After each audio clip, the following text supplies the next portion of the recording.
পররাষ্ট্র উপদেষ্টা তৌহিদ হোসেন বলেছেন, সাবেক প্রধানমন্ত্রী শেখ হাসিনা যতদিনই ভারতের আশ্রয়ে থাকুন এতে দেশটির সঙ্গে বাংলাদেশের সম্পর্ক নষ্ট হবে না। নতুন সরকারের প্রথম কূটনৈতিক ব্রিফিংয়ের পর সাংবাদিকদের তিনি জানান, ভারতের সঙ্গে সম্পর্ক স্বার্থের এবং সেখানে যে যার স্বার্থ দেখবে। আরেক প্রশ্নের উত্তরে তিনি বলেন, উপদেষ্টাদের কেউই কোনো দেশের হয়ে কাজ করছে না। পান্থ রহমান জানাচ্ছেন।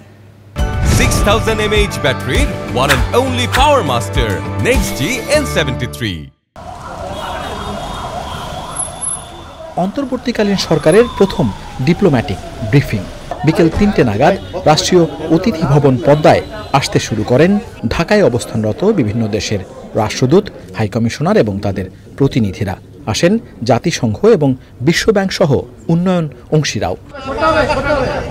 বেরিয়ে যাওয়ার সময় রাষ্ট্রদূতরা শোনান আশার কথা।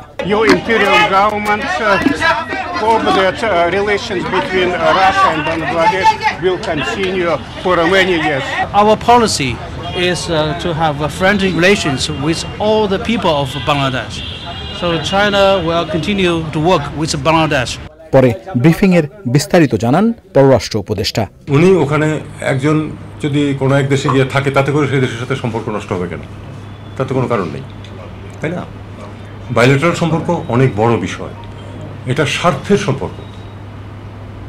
বন্ধুত্বটাও কিন্তু স্বার্থের জন্য, স্বার্থ বিঘ্নিত হলে কিন্তু বন্ধুত্ব থাকে না। তো দুই পক্ষের স্বার্থ আছে, বাংলাদেশে ভারতের স্বার্থ আছে, ভারতে আমাদের স্বার্থ আছে, কাজে আমরা সেই স্বার্থকে ফলো করবো এবং আমাদের সুসম্পর্ক বজায় রাখার সবসময় চেষ্টা করতে হবে। প্রশ্নের উত্তর দিতে গিয়ে উপদেষ্টা বলেন, নতুন সরকার গঠনের প্রেক্ষাপট, সম্ভাব্য সংস্কার, ভবিষ্যৎ পরিকল্পনা সম্পর্কে ধারণা দেয়া হয় কূটনীতিকদের। আমার নিজের ব্যাপারে তো আমি নিশ্চয়তা দিতে পারি, কিন্তু অন্যদের ব্যাপারে নিশ্চয়তা না। কিন্তু আমি যা দেখেছি আমি মোটামুটি নিশ্চিন্ত যে কেউই অন্য কোনো দেশের হয়ে বিট করছে না এখানে। যার সাথে যে ধরনের চুক্তি আছে, যে কমিটমেন্ট আছে বাংলাদেশের বিভিন্ন ক্ষেত্রে, আন্তর্জাতিক পর্যায়ে, বাইলেটারাল পর্যায়ে, সেগুলি কিন্তু যে কমিটমেন্ট বাংলাদেশ করেছে সেই কমিটমেন্ট অবশ্যই আমাদেরকে রক্ষা করতে হবে।